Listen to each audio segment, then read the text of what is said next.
Hello!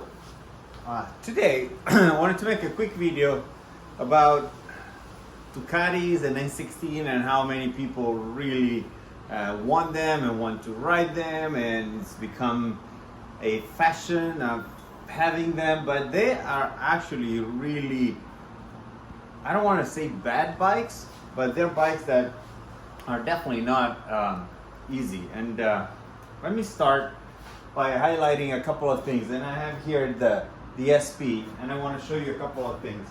First of all, the heat. These bikes generate a ton of heat.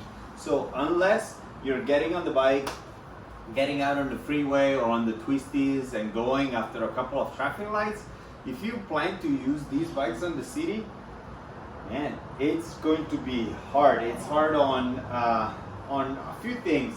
Number one, as I was saying, the heat. There is heat coming out from here, especially when the temperature passes 180 degrees Fahrenheit, which in Celsius, I don't know how much it is, 100 maybe, I don't know. But the heat coming out from here is a lot.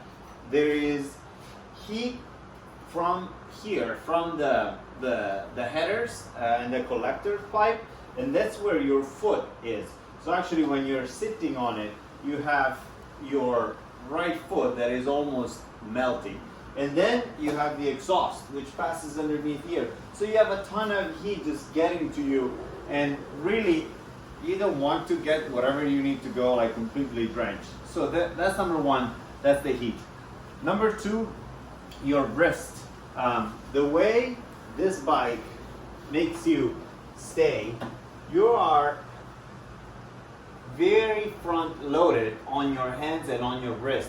And if in the showroom or when you go see a bike, you really like it because you feel like you're Fogarty and man, I'm breaking the world and everything.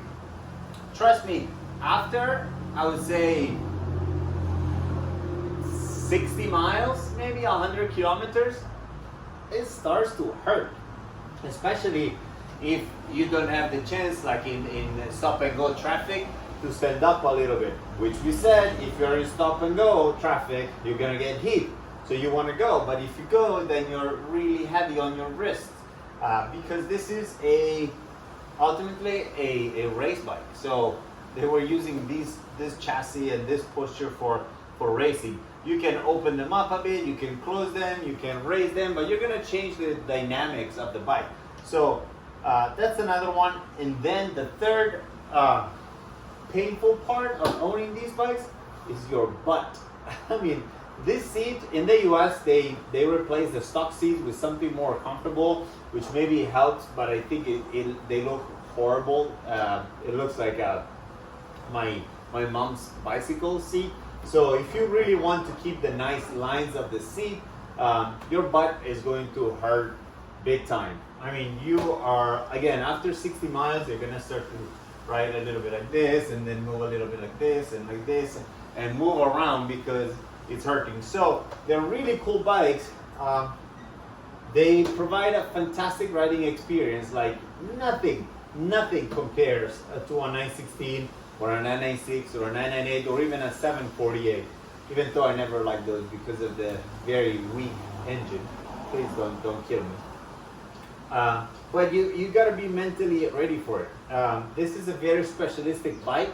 By comparison, my RSV4 2014, it's very comfortable. Even the seat is comfortable. The position, yes, you're leaning forward, but I feel that I can do 100, 200 miles, no problem.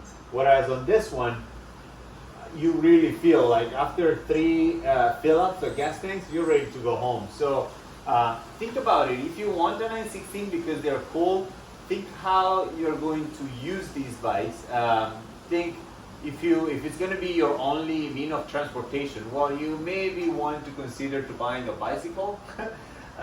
If instead you just want to go on the track and just go fast as much as you can, perfect. These are great bikes. But overall, they're not commuter's bike. Of course, you know also the maintenance with the belts to be done. So don't just get something because it's cool and your friends will like it, but think about how you're going to use it, because these are bikes that require your full attention, mental and physical. Bye.